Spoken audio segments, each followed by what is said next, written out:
Hey, and welcome to Sermon After Sunday, a midweek podcast from Graceway Baptist. These short episodes are meant to help Sunday's message stay with us throughout the week, not just in the room on Sunday morning. So whether you're driving, working, or just taking a moment to breathe, we're really glad you're here. Let's take a few minutes to let Sunday's message keep working in us. If you were with us this past Sunday, we walked through James chapter 1, verses 13 through 27, and talked about moving from temptation to transformation.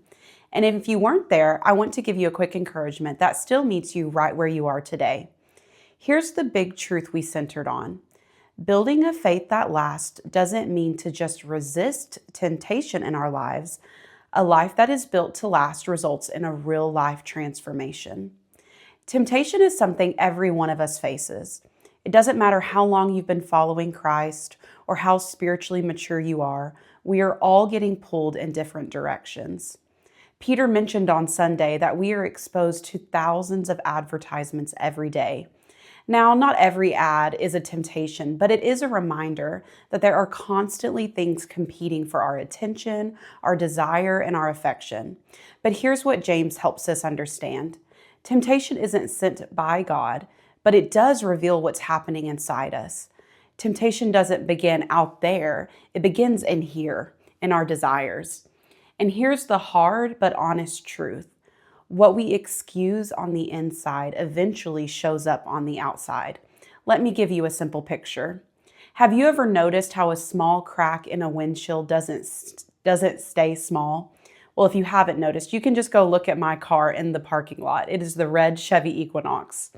At first, the small crack in my windshield was barely noticeable. I even ignored it.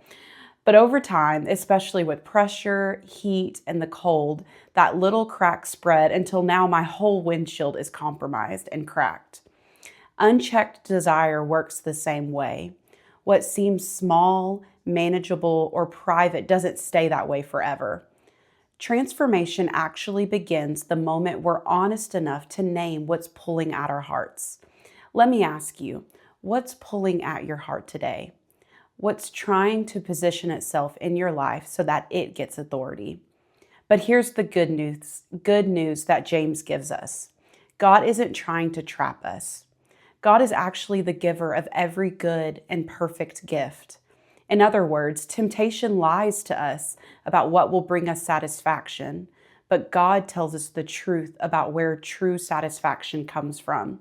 This is actually what James says in verse 17. Every good and perfect gift is from above, coming down from the Father of lights, who does not change like shifting shadows.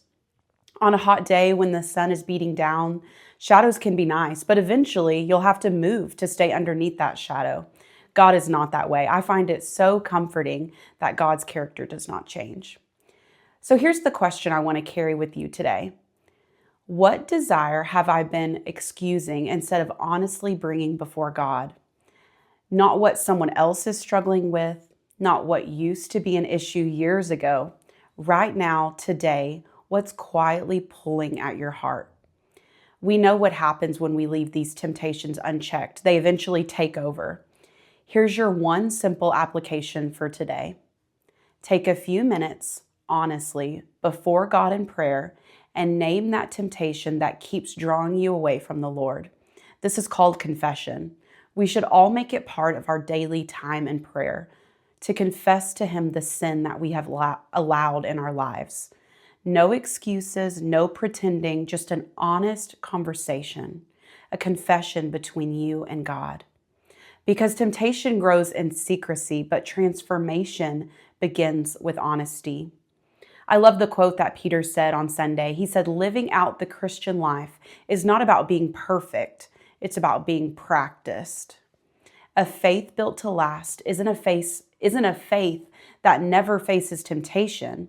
It's a faith that keeps turning back to God in the middle of it.